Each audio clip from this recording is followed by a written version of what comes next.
오늘의 주요 뉴스입니다. 우하람 선수가 다이빙 남자 3m 스프링보드 결승에서 역대 최고의 성적을 냈지만 4위로 메달 확보에는 실패했습니다. 잠시 뒤에는 역도 진윤성이 남자 100kg급에 출전해 런던 올림픽 이후 9년 만에 메달에 도전합니다. 세계 최강 전력인 한국 여자 골프가 내일 올림픽 2연패에 도전합니다. 남자 야구는 일본과 4강에서, 여자 배구는 터키와 8강에서 각각 맞대결을 펼칩니다. 이재명 경기지사가 임기 내 기본주택 100만 호를 짓겠다며 기본주택 공약을 발표했습니다. 부정식품 관련 발언 등 최근 구설수에 오른 윤석열 전 검찰총장은 앞으로 많이 유의하겠다며 몸을 낮췄습니다. 국내에서 처음으로 델타 플러스 변이 감염 2건이 확인됐습니다. 2명 모두 아스트라제네카 백신 접종자였는데 방역당국은 델타 변이와 위험성이 크게 다르지 않다고 밝혔습니다. 이어지는 불볕더위에 야외에서 일하는 소방관과 경찰관의 고충이 큽니다. 30kg이 넘는 장비를 착용한 채 화염 속에 뛰어들고 아스팔트 위에서 하루 6시간을 보내는 이들을 MBN이 만났습니다. 7월 소비자 물가가 2.6% 오르며 9년여 만에 최고치를 기록했습니다. 하반기부터 물가가 안정될 것이라는 정부 예상이 무색할 정도인데 특히 폭염과 이상기후가 겹치며 밥상 물가가 크게 올랐습니다.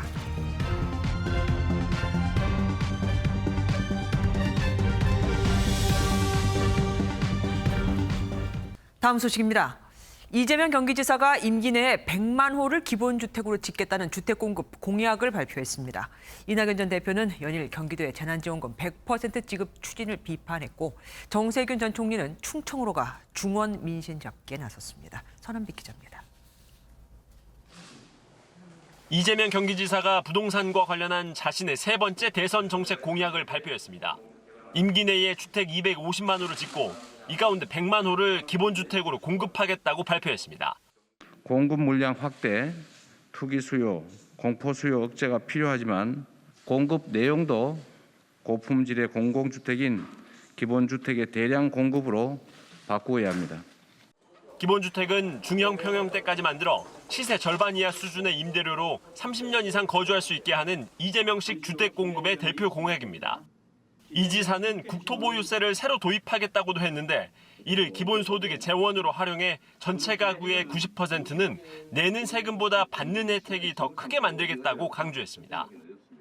이낙연 전 대표는 기독교 단체를 찾아 교계와 접촉면을 넓혔습니다. 이 전 대표는 이재명 지사가 현직 도지사직을 이용해 100% 경기도민에게 재난지원금을 지급하려고 하는 것을 비판했습니다. 어제도 제가 말씀을 드린 바와 다름이 없습니다. 국가 지도자가 되겠다는 분이라면 국민 전체를 생각하는 그런 안목도 가졌으면 좋겠다. 정세균 전 국무총리는 충청권을 찾아 중원 민심 공략에 나섰습니다. 정 전 총리는 청주에서 신수도권 비전을 발표하면서 충청을 축으로 국가 균형 발전을 완성하는 신수도권 시대를 열겠다고 강조했습니다. MBN 뉴스 서남빛입니다. 윤석열 전 검찰총장은 국민의힘 서울 당협위원장들을 만나고 당원 모집 운동에 나서는 등 당내 스킨십 강화에 주력했습니다. 최근 논란의 소지가 있는 발언으로 구설에 오른 데 대해서는 앞으로 유의하겠다며 몸을 바짝 낮췄습니다. 원중희 기자입니다. 서울 강북권 당협위원장들과 오전 간담회를 한 윤석열 전 검찰총장은 오후에는 직접 어깨띠를 두르고 당원 모집 운동에 나섰습니다. 대표적인 민주당 텃밭 지역인 은평 갑 지역구를 찾아 힘을 모아달라고 호소했습니다. 최근 이른바 부정식품 발언과 페미니즘이 정치적으로 악용돼 저출산으로 이어졌다는 언급 등으로 연일 구설에 오른 데 대해서는 앞으로 유의하겠다며 한 발 물러섰습니다. 정치를 제가 처음 시작하다 보니까 오해를 불러일으킨 그런 부분도 있었던 것 같은데 제가 앞으로 그런 점들은 좀 많이 유의를 할 생각입니다. 윤 전 총장은 예를 드는 과정에서 오해가 생겼을 뿐이라는 입장이지만 민주당은 윤 전 총장 인식 자체의 문제라며 연일 십자포화를 날렸습니다. 한두 번도 아니고 발언마다 진위가 와전된다면 그것은 언론 탓도 아니요 국민의 탓도 아닌 바로 발언자 본인의 탓임을 아셔야 할 겁니다. 한 차례 이재명 경기지사의 기본소득 정책을 비판했던 최재형 전 감사원장은 이번에는 재난지원금 지급 방침을 저격하고 나섰습니다. 최 전 원장은 SNS를 통해 경기도 100% 재난지원금은 도정 권력을 남용한 정치적 매표 행위라며 당장 철회해야 한다고 주장했습니다. 출마 선언을 하루 앞두고 여권 대선 지지율 1위 후보인 이 지사를 견제하면서 존재감을 부각시키려는 의도로 풀이됩니다. MBN 뉴스 원중입니다.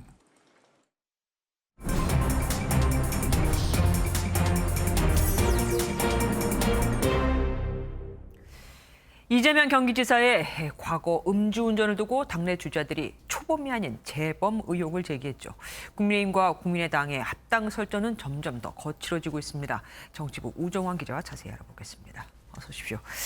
이재명 경기지사의 음주운전. 근데 갑자기 그게 처음이 아니라 두 번째다. 뭐 이런 얘기가 지금 나오고 있습니다. 이유가 뭡니까? 네, 많은 분이 아시는 바와 같이 공직선거법에 따라 이재명 경기지사는 2004년 음주운전으로 벌금 150만 원을 낸 사실이 공개돼 있습니다. 네. 그런데 더불어민주당 대선 경선 주자인 김두관 의원이 이 지사의 음주운전 전과가 더 있을 수 있다는 의혹을 제기했습니다. 당시 음주운전 초범의 벌금은 통상 70만 원이고 재범이거나 면허 취소 수준의 포금 또는 사고를 내야 150만 원이라는 건데요. 김 의원은 현재 선거법상 벌금 100만 원 이상 전과만 공개하게 돼 있는데 이참에 100만 원 이하 전과까지 다 까보자고 했습니다. 그러니까 음주운전은 우리가 이미 다 알고 있는 거고 재범이 아니냐 이건데 다른 후보들 그리고 또 이 지사의 반응이 나왔습니까? 네, 다른 민주당 대선 경선 후보들도 음주운전 전과를 검증해야 한다는 입장입니다. 먼저 정세균 전 총리가 모든 범죄 기록 공개에 동참하겠다며 아예 당 차원의 검증단도 설치하자고 주장했고요. 예. 지지율 2위 주자인 이낙연 전 대표도 검증단에 찬성한다는 입장을 밝혔고 캠프에서는 간접살인 상습범에게 국가를 맡길 수 없다며 이 지사가 의혹에 답하라고 압박했습니다. 여기에 방송인 김부선 씨도 이 지사가 자신의 집에서 이미 음주운전에 2번 걸린 적이 있다고 말했다며 음주 전과 2회 이상의 18조 원을 건다고 말했습니다. 당 내외 집중 공세에 이 지사는 일단 음주 사실 자체에 대해 사과부터 했습니다. 변명의 여지 없이 제가 음주운전 한 사실은 다시 반성하고 또 사과드립니다. 죄송합니다. 정말 죄송하고요. 다만 민주당 전통에 따라 100만 원 이하 전과 기록도 다 냈다는 말로 음주 재범 의혹을 내둘러 부인했습니다. 그러면 왜 150만 원인가에 대한 설명도 같이 해줬으면 또 좋았겠다라는 생각도 듭니다. 야권에서는 국민의힘과 국민의당 합당을 두고 갈등이 굉장히 커지고 있습니다. 국민의당이 꽤 화가 났던데요. 네, 지난 주말 이준석 국민의힘 대표가 합당 협상 시한을 이번 주로 한다는 최후 통첩이 국민의당을 불쾌하게 만든 건데요. 오늘 이태규 국민의당 사무총장이 한 영화 대사를 인용해 이렇게 말했습니다. 우리가 사실 현재 당세를 봐서 돈과 조직이 없지 네. 우리가 무슨 가오까지 없는 정당은 아니거든요.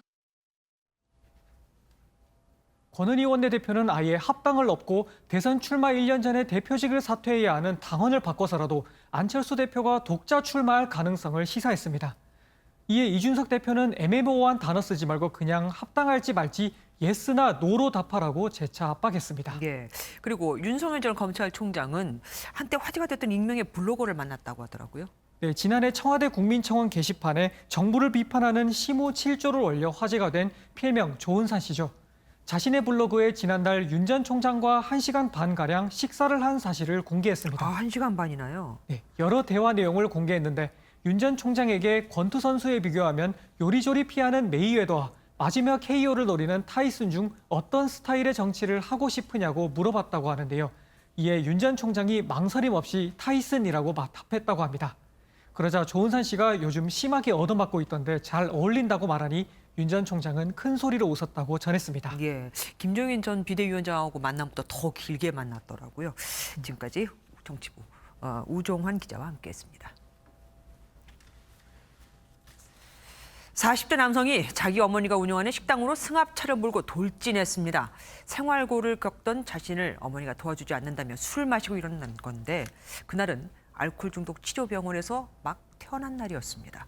김영환 기자입니다. 도로를 주행하던 검은색 승합차가 중앙선을 넘어 유턴하는가 싶더니 그대로 식당을 향해 돌진합니다.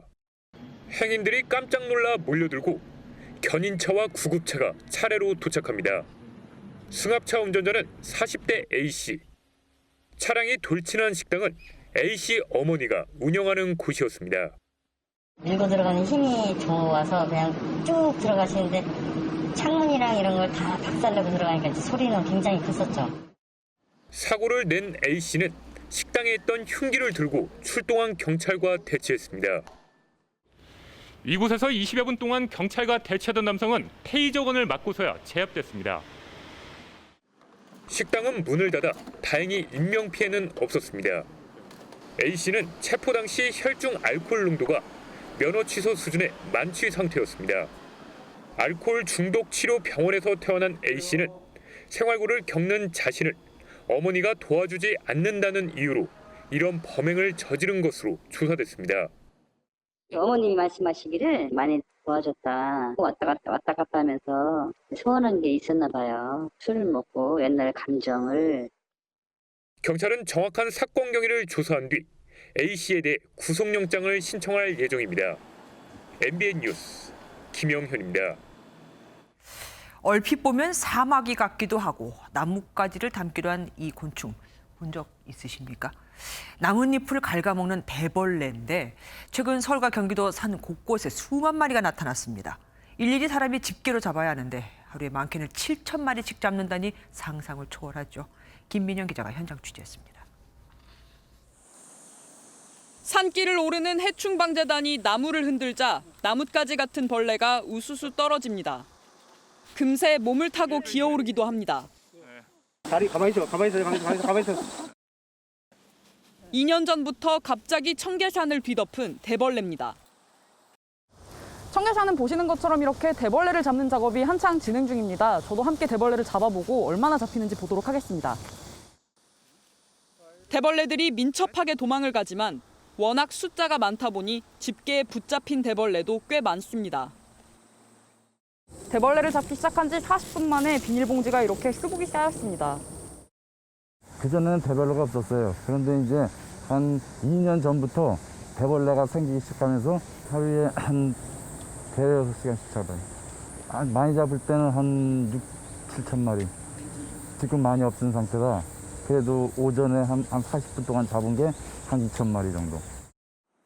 대벌레가 휩쓸고 간 서울 은평구 봉산의 나뭇잎은 곳곳에 구멍이 뚫렸습니다. 지난해 여름 대벌레떼로 홍역을 치른 뒤 방제 인력을 3배 가까이 늘려 올여름 대벌레의 악몽에서 간신히 벗어났습니다. 수완을 타고 올라가는 습성이 있어서 끈끈이 롤트랩을 설치해서 하루에 한 25명 정도 인원을 투입을 해서 물리적으로 다 잡았습니다. 대벌레 개체수가 늘어난 건 겨울철 기온이 올라 알의 생존율이 높아진 데다 천적도 줄었기 때문이라는 분석이 나옵니다.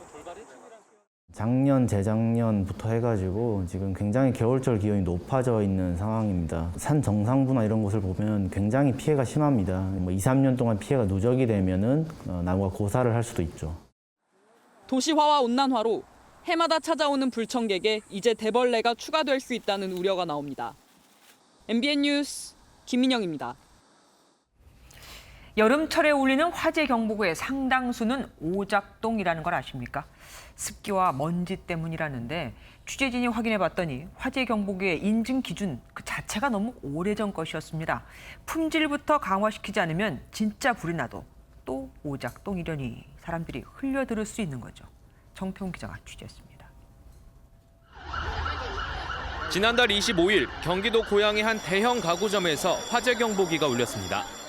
갑자기 비상벨 소리가 엄청 시끄럽게 들리고 우르르 휩쓸려 나갔던 것 같고 너무 정신이 없었어요. 더운 한낮에 밖으로 나가서 땡볕에 서 있는 게 3천여 명이 급히 대피했지만 오작동으로 밝혀졌습니다. 지난 6월 화재가 발생한 이천 쿠팡 물류센터에서도 평소 경보기 오작동이 잦았고 실제로 불이 나자 직원들이 오히려 경보기를 껐던 것으로 드러나기도 했습니다. 빈번한 화재 경보 설비 오작동은 소방 인력 낭비의 원인도 됩니다. 실제로 소방시설 오작동 출동은 해마다 수만 건에 이르는데 여름철에 더욱 집중되는 모습을 보이고 있습니다. 서울 시내 소방서 5곳에 지난 한 달간 화재 발생 신고를 살펴보니 70%가 경보 설비 오작동이 원인이었습니다. 근본 해법은 화재 경보 설비의 품질을 높이는 건데 1960년대에 만들어진 품질 인증 기준이 크게 바뀌지 않다 보니 성능이 떨어지는 제품을 걸러내지 못한다는 지적이 나옵니다. 사람 두뇌 같지 않아서 신뢰성이 떨어집니다. 지금 감지기는 선진국형 감지기가 아니라서 최근에 등장한 감지기를 설치해서 설비의 신뢰도를 높여서 다소 가격이 비싸도 좋은 장비를 구입하도록 유도하는 방안도 대안으로 거론됩니다. 미국의 경우 비싼 장비를 구입하면 화재 보험료를 인하하는 혜택을 대부분의 건물에 적용하고 있습니다. 화재 경보기가 양치기 소년이 되지 않으려면 규정 보완이 필요합니다. MBN 뉴스 정태용입니다.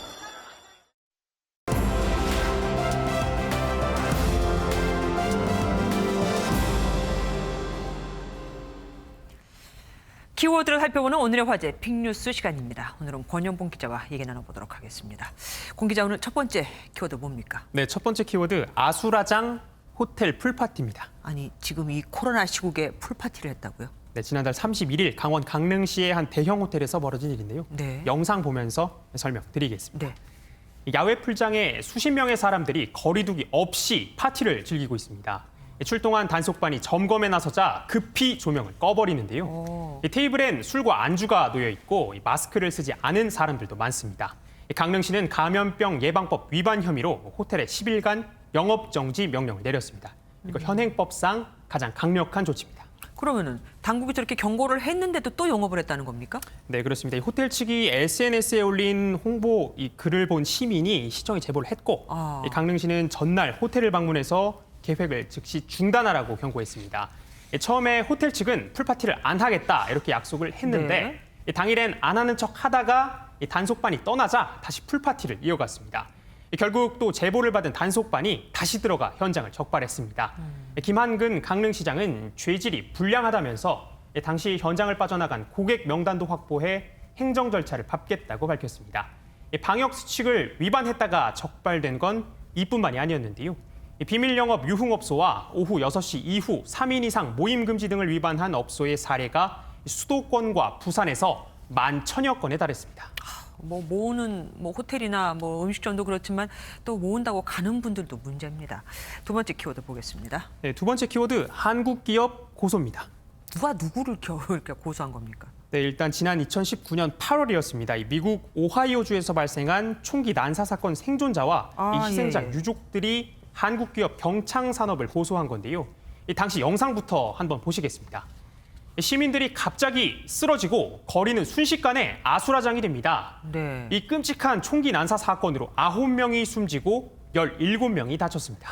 예, 분위기는 알겠습니다. 그런데 미국에서 벌어진 일인데 왜 한국 기업을 고소했죠? 그 부분이 좀 가장 궁금하실 네네네. 텐데요. 범인이 썼던 탄창을 만든 게 바로 우리나라 기업인 경창산업이었기 때문입니다. 그런데 이 탄창 보통 탄창이 아닙니다. 이 100발짜리 대용량 탄창입니다. 범인은 이 탄창을 권총에 장착해 재장전 없이 30초간 총알 41발을 발사했습니다. 경창산업이 대용량 탄창이 학살에 반복해서 사용되어 온 점을 알고 있었음에도 고의로 출시해 팔았다는 게 고소인들의 주장인데요. 이어 학살의 도구를 팔았다며 경창산업이 제조업체의 안전조치 시행 의무를 위반했다고 지적했습니다. 그러자 누리꾼들 사이에선 만약 자동차로 테러를 하면 이 자동차 회사를 고소할 거냐 이런 황당하다 반응이 나왔는데요. 그래서 제가 직접 법률 전문가에게 한번 문의를 해봤는데 인과관계가 부족해 실제로 처벌까지 이어지긴 쉽지 않을 것 같다는 설명이 있었습니다.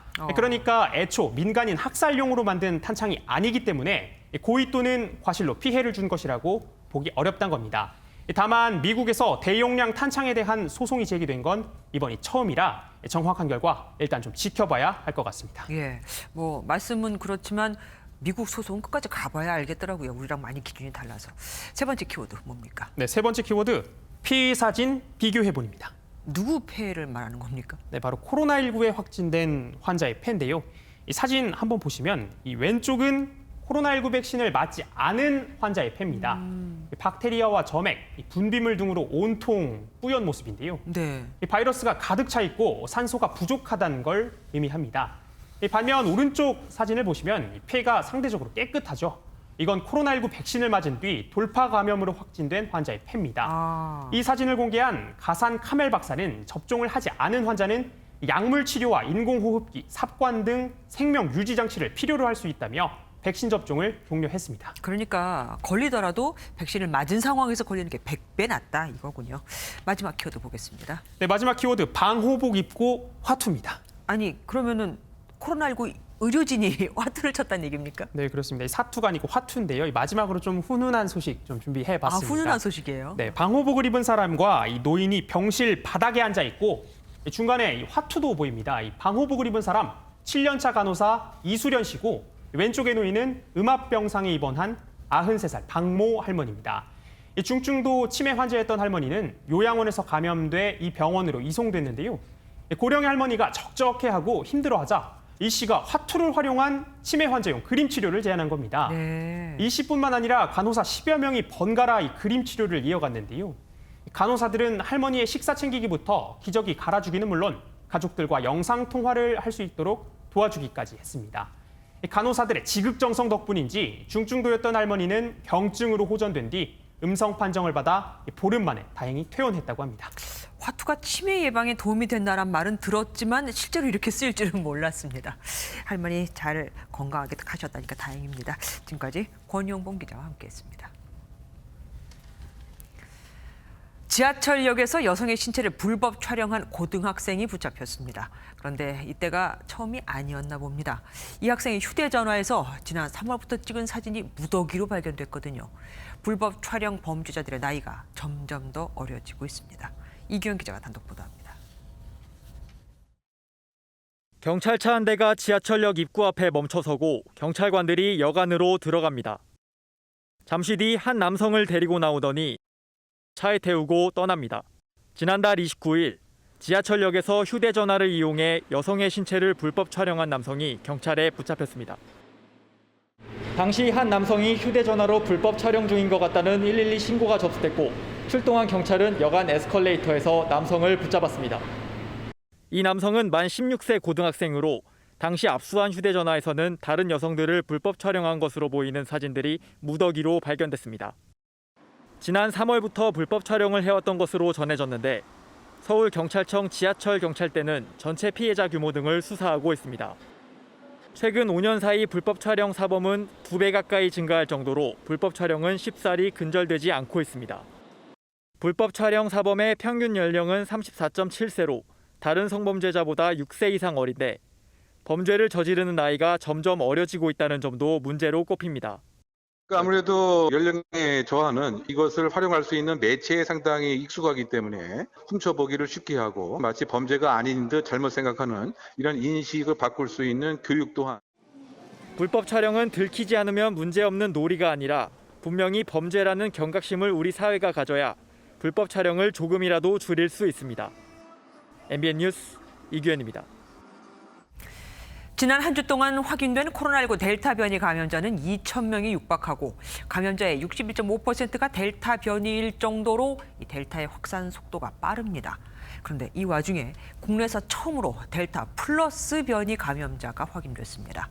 델타 플러스 변이는 백신 회피 능력이 높은 것으로 추정됐는데 그럼 백신을 맞아도 감염되는 돌파 감염이 더 늘 수 있다는 거죠. 하지만 우리 방역당국은 델타 플러스나 델타나 큰 차이가 없을 것이라고 밝혔습니다. 이호정 기자입니다. 방역당국이 확인한 델타 플러스 변이 감염자는 모두 2명입니다. 한 명은 지난달 23일 미국에서 입국했고 다른 한 명은 해외 이력이 없는 40대 남성으로 지난달 26일 확진 판정을 받았습니다. 현재까지 같이 사는 아들 외에 추가 확진은 없습니다. 두 사람 모두 아스트라제네카 접종을 완료한 상태에서 확진된 돌파 감염 사례고 중증은 아닌 걸로 파악됐습니다. 다만 감염 경로가 아직 확인되지 않아 지역사회에 이미 델타 플러스가 퍼져 있을 가능성도 있습니다. 델타 플러스 변이는 전파력이 강한 델타 변이에 베타 변이에서 보이는 백신 회피 특성이 결합한 변이입니다. 다만 방역당국은 전파력이나 백신 효과를 떨어뜨리는 위험도는 델타 변이와 비슷할 걸로 보고 있습니다. 델타 플러스는 비변이에 비해서 2.7에서 5.4배 정도의 중환능 저효과를 가지고 있습니다. 이 수치는 델타 변이 바이러스와 큰 차이가 없는. 이런 가운데 지난 일주일 동안 돌파 감염 추정 사례는 353건, 이 중 60%가 델타 변이로 추정되며 첫 사망 사례도 나왔습니다. 방역당국은 그럼에도 중증과 사망을 예방하는 건 백신이라는 점을 거듭 강조했습니다. 오늘 오전 백신 1차 접종자는 누적 2천만 명을 넘겼습니다. 오늘 밤 8시부터는 수도권을 시작으로 18세부터 49세 우선 접종 대상자의 사전 예약이 시작됩니다. MBN 뉴스 유호정입니다. 수도권에서 4단계 거리두기가 4주째 이어지고 있지만 코로나19 확산세는 수그러들질 않고 있죠. 그래서일까요? 우리 국민 10명 가운데 8명은 수도권 4단계 연장에 찬성하는 것으로 나타났습니다. 4단계 조치를 시행 중인 대전에선 오늘 밤 10시부터 대중교통 운행이 절반으로 줄어듭니다. 강영호 기자가 보도합니다. 오는 8일 종료되는 수도권 4단계 거리두기 조치에 대해 우리 국민 상당수가 연장이 필요하다고 보는 것으로 나타났습니다. 지난달 27일부터 사흘간 진행된 조사에서 4단계 거리두기 연장에 찬성한다는 의견은 84%로 나타났습니다. 종료 시기를 묻는 질문에선 9월 말로 응답한 비율이 25.1%로 가장 높았고 코로나 종식이라고 답한 비율도 10.4%를 차지했습니다. 자영업자들 사이에서도 9월 말 혹은 11월 말로 응답한 비율은 일반 국민과 비슷한 수준을 보였습니다. 4차 유행이 진행 중인 가운데 우리나라가 코로나로부터 안전하다는 응답은 28.0%로 한 달 전보다 약 22.8%포인트 하락하였습니다. 시민들의 이런 인식은 4단계 조치만으로는 지금의 4차 대유행이 쉽게 종식되지 않을 것이라는 비관적 전망 때문으로 풀이됩니다. 실제로 수도권을 제외한 광역지자체 중 유일하게 4단계를 시행 중인 대전은 격상 이후에도 하루 평균 70명이 넘는 확진자가 나오고 있습니다. 7월 확진자 중에서 변이 표본 검사를 한 결과 100명 중 88명이 델타 변이 바이러스로 확인되었습니다. 대전시는 이동량을 줄이기 위해 오늘부터 밤 10시 이후 시내버스 운행을 절반가량 줄이고 지하철 배차 간격은 10분 이상 늘리기로 했습니다. 방역당국도 이번 주중까지 전국 확진자 추이를 지켜본 뒤 추가 방역 조치를 결정할 계획입니다. MBN 뉴스 강영호입니다.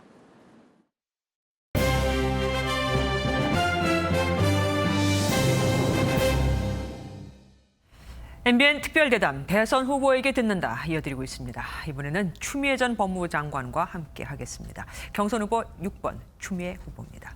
어서 오십시오. 안녕하세요. 산업세가 슬로건이더라고요. 네. 이게 무슨 뜻인가 봤더니 사람이 높은 세상. 네. 산업세를 특별히 슬로건으로 정하신 이유가 있습니까? 네. 사실 양극화 불평등이 굉장히 심각하지 않습니까? 네. 세상에 이 땅 아파트 한 평이 사람 목숨값보다 더 비싼 이런 나라. 그러니까 집 없는 사람들뿐만 아니라 청년들이 꿈조차 못 꾸게 하는 그런 세상이 됐죠. 이건 바로 이 자산소득 양극화가 주범이고요. 부동산에서 주로 문제가 비롯되죠. 부동산. 그래서 이 불로소득 추구형 경제 시스템을 혁파하지 않고는 청년들에게 꿈을 꾸게 할 수가 없다. 또 그 꿈을 키워줄 수가 없다. 그래서 새로운 경제 시스템을 만들겠다 하는 저의 약속입니다. 새로운 경제 시스템. 이제 부동산 관련한 건 조금 이따가 다시 여쭤보도록 하겠습니다. 가장 마음이 아프셨을 공격이 제가 볼 때는 그 자살골 해트트릭이었을 것 같아요. 김경수 지사가 유죄 판결을 받는데 뭐 도움을 줬다. 그리고 노무현 전 대통령 때 탄핵에 찬성을 했었고 그리고 윤석열 전 총장의 대권행을 만들어줬다. 여기에 대해서 일부라도 혹시 수긍하시는 게 있습니까? 그건 뭐 각각 그 역사적인 맥락이 다 있어서 한꺼번에 그렇게 묶을 수가 없는 사건이고요. 네. 이런 거죠. 소방수가 달려와서 물을 뿌려가면서 열심히 생명을 걸고 불을 껐는데 불 다 끄고 화재 진압하고 나니까 그 소방수 붙잡고 물 뿌려가지고 가재도구 다 적셨으니 이건 물어내라 책임져라 하는 그런 셈이죠.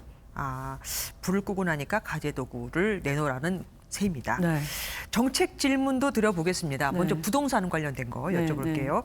그 지대 개혁에 대해서 말씀을 하셨는데 그러니까 결국 뭐 보유세를 높이고 거래세를 낮추겠다. 그리고 그 세금을 받아서 사회 배당금으로 국민에게 돌려주겠다라고 말씀하셨습니다. 여기서 많이 소유한 사람에게 그렇게 하겠다고 하셨는데 그 많이 소유했다는 기준이 뭘까요? 네.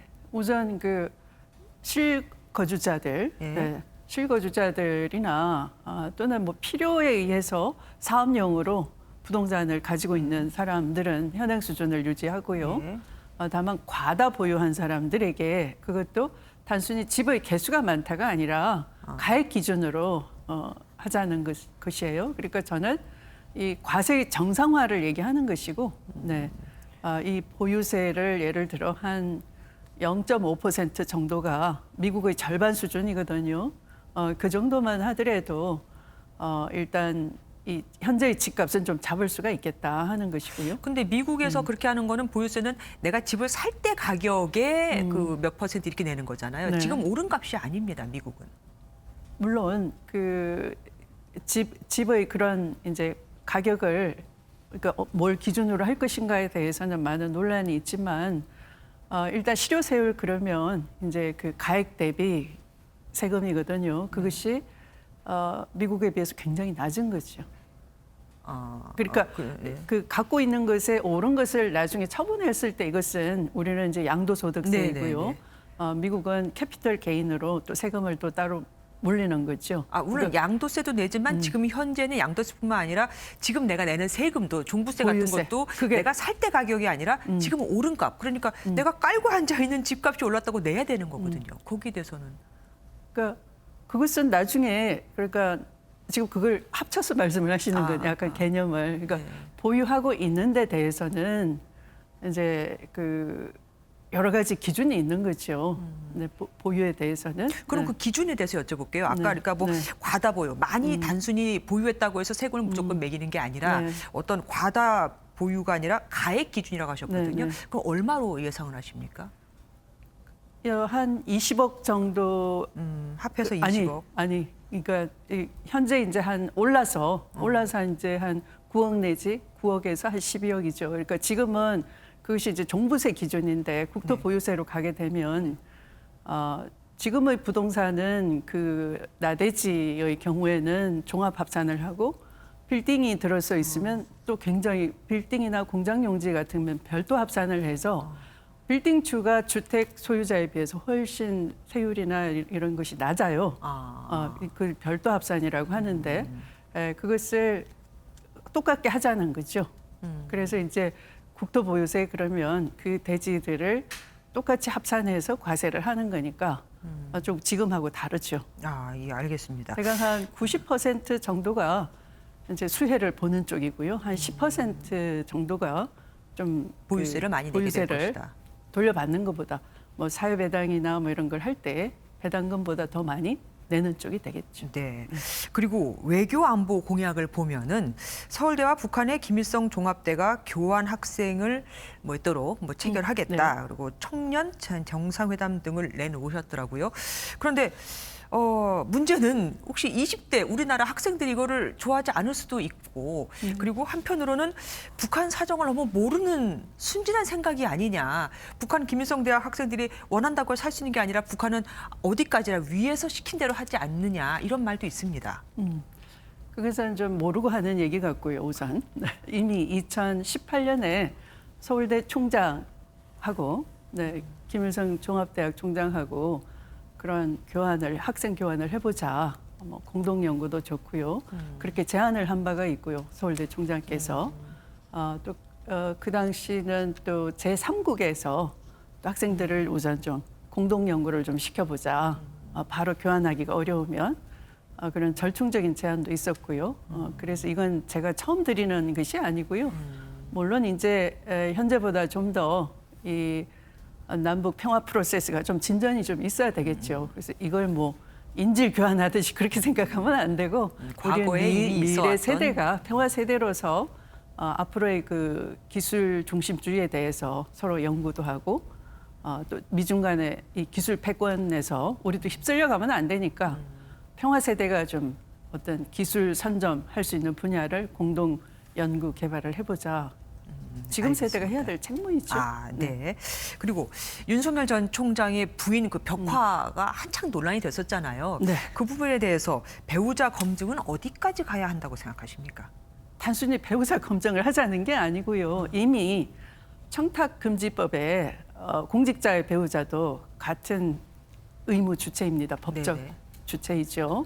그러니까 결혼 전 일까지도 다 검증해야 된다. 결혼 전 문제는 뭐 별개 문제이고요. 지금 그 공직자 후보 부인에 대해서 검증이라고 한다면 당연히 경제 공동체로서 또 그 재산 형성 과정에 관해서 주로 제가 수사 지휘할 때 그 포함이 돼 있었거든요. 그러니까 역시 그건 공직 후보로서도 재산 형성 과정에 있어서 어떤 문제가 없었는지 또 그 문제에 대해서 윤석열 후보가 검찰총장일 때 또는 수사를 못하게 했었는지 외압이 있었는지 이런 것들은 검증의 대상이죠, 당연히. 예, 알겠습니다. 그리고 윤석열 전 총장 야권 최종 후보가 될 수 있다고 보십니까? 저는 일찌감치 안 될 최종 거라. 후보는 못 될 것이다. 이런 검증의 문을 통과를 못 할 것이다. 네. 그러면 누가 가장 강력한 야권 내에서 경쟁자라고 보십니까? 뭐 꽁 대신 닭이라고 여러 후보들을 네. 대체제로 검토를 하고 있지만 결국은 그 독버섯처럼 자란 그 버섯들이 사실은 국민의힘당 후보들을 잘하지 못하게 누르고 있잖아요. 그래서 아마 빨리빨리 후보들을 이렇게 국민 앞에 내보여야 되지 않을까 싶고요. 물론 그런데 네. 이제 장관님 입장에서는 누가 나오면 이 사람은 내가 좀 힘들겠다 하는 분이 계신지. 저는 야권 후보가 힘들다고 생각하지는 않아요. 왜냐하면 이 시대에 여권 후보가 힘들다. 시대 정신에 또 시대 과제에 어떤 대안을 갖고 있느냐인데 여태까지 국민의힘에서 어떤 대안을 들고 나온 걸 제가 본 적이 없어요. 네. 그리고 지난번에 MBN 네. 토론에 나오셨을 네. 때 나를 서운하게 한 후보가 있다라는 질문에 그렇다라고 얘기하셨습니다. 네. 근데 누군지는 밝히지 않으셨어요. 네. 여기서는 밝히실 수 있습니까? 그때는 뭐 시간상의 이유도 있었고요. 네.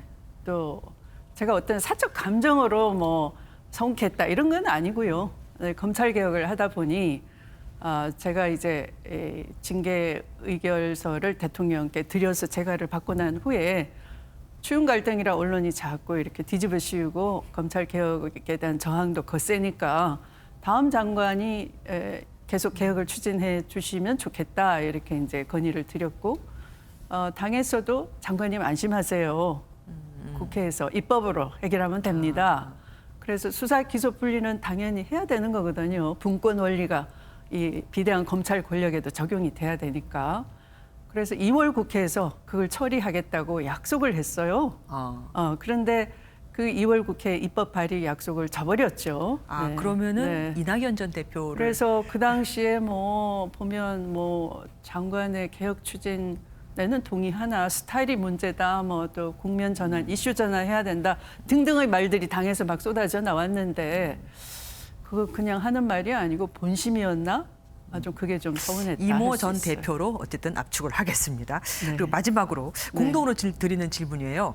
왜 추미애가 대통령이 되어야 하는가를 국민들에게 좀 얘기해 주십시오. 짧게. 지금이 그 어느 때보다 답답합니다. 미래는 예측이 잘 안 되고요. 또 여러 가지 위기 속에 방향을 잘 못 잡고 있죠. 그래서 꿈을 꿀 수 없는 세상을 더 이상 물려줄 수는 없고요. 20세기 성장 방식이 아니라 21세기 새로운 성장 방식으로 나아가야 되고 새로운 리더십이 필요합니다. 그래서 땀이 땅보다 높아야 되고요. 또 사람이 높은 세상 만들어내겠습니다. 그래서 추미애입니다. 예, 오늘 말씀 감사합니다. 고맙습니다. 네. 대선 후보에게 듣는다. 내일은 국민의힘 최재형 후보를 모시고 이야기 들어보도록 하겠습니다. 다음 소식입니다. 금실 좋다고 알려졌던 빌 게이츠 부부가 결별 발표 3개월 만에 이혼 절차를 속전속결로 끝냈습니다. 175조 원 재산 분할 계약에 합의하며 남이 된 건데 주식과 부동산, 고가의 미술품 등을 나누었다고 합니다. 신혜진 기자입니다. 빌 게이츠와 부인 멀린다 프렌치 게이츠가 지난 5월 결별 발표 후 3개월 만에 이혼 절차를 마무리했습니다. 두 사람은 175조 원에 달하는 빌 게이츠의 재산을 나누는 데 합의했는데 세부 내용은 공개하지 않았습니다. 두 사람이 살던 워싱턴주는 결혼기간 모은 재산에 대해 부부가 동등한 권리를 갖는 것으로 규정하고 있어 분할 액수가 엄청날 것으로 보입니다.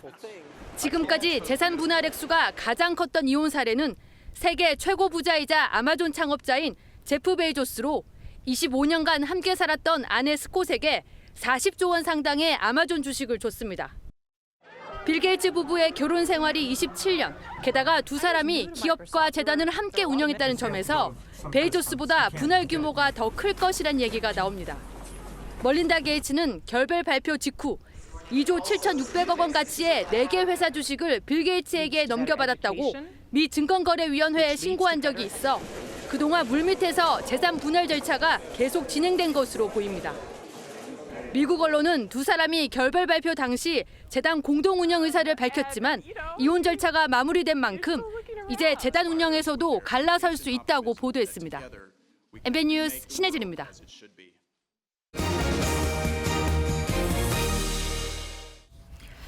지난달 소비자 물가가 2.6% 올라 또 올해 최고치를 기록했습니다. 달걀에 휘발유, 전세까지 안 오른 걸 찾는 게 더 힘들 정도인데 정부는 당초 하반기부터는 물가가 안정될 것이라고 했었죠. 정부의 말이 무색해졌습니다. 이병주 기자입니다. 지난 4월부터 물가가 가파르게 오르자 정부는 하반기가 되면 안정적인 관리가 가능하다고 공언했습니다. 올해 물가 상승률은 2% 유지가 충분히 가능하다는 점도 강조했습니다. 하반기에는 제가 보기엔 물가 상승률이 아마 2% 이상을 가지 않도록 관리할 수 있겠다 하는 생각이 들고요. 하지만 하반기가 시작되자마자 정부 계획은 흔들렸습니다. 폭염과 이상기후가 겹치며 지난달 밥상 물가가 또 고공행진을 한 겁니다. 달걀 가격은 1년 전보다 57% 올랐고 마늘과 고춧가루도 여전히 30-40%대 상승률을 기록했습니다. 집에서 새끼를 다 해먹어야 되니까 여러 가지로 부담스럽죠. 코로나 때문에 밖에 함부로 나갈 수도 없고. 농축수산물 가격 인상에 재료비가 오르면서 개인 서비스도 2.7% 상승해 2018년 11월 이후 가장 크게 올랐고 전기, 수도, 가스요금은 13개월 만에 상승 전환했습니다. 이에 따라 지난달 소비자 물가는 전년 대비 2.6% 올라 2개월 만에 다시 최고치를 기록했고 4개월 연속 2%대 상승했습니다. 의식주, 생필품 등으로 구성된 생활물가지수도 47개월 만에 최고치로 치솟은 상황.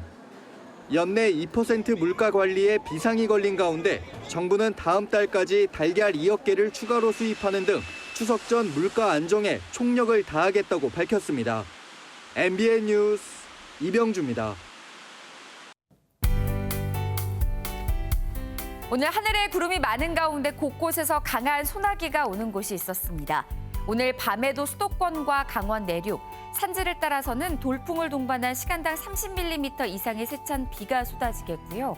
밤사이 대기가 불안정해서 충청과 호남 내륙, 경북 서부와 경남 북서 내륙, 제주 산지를 따라서도 소나기 구름이 여전히 발달하겠습니다. 전국에는 폭염특보가 계속되고 있습니다. 오늘은 중부지방보다도 남부지방이 더 더웠는데요. 내일도 서울의 낮 최고 기온은 32도, 광주는 34도까지 올라 무덥겠고요. 특히 습도가 높아 불쾌지수가 매우 높겠습니다. 오후에는 대기가 불안정해지면서 강한 소나기 구름이 발달하겠습니다. 중부지방 강원 내륙과 충청 남부를 따라선 내일 오후에 소나기가 오는 곳이 있겠습니다. 돌풍과 벼락이 동반되겠습니다. 남부지방 대구는 한낮에 35도까지 오르겠고요. 부산도 33도 안팎을 가리키겠습니다. 동해안 강릉의 낮 최고 기온 36도를 기록하며 무척 덥겠습니다. 주 후반까지 대기가 매우 불안정해서 소나기 소식이 끊이지 않겠습니다. 토요일 오후에는 전국에 비 예보가 나와 있습니다. 날씨였습니다.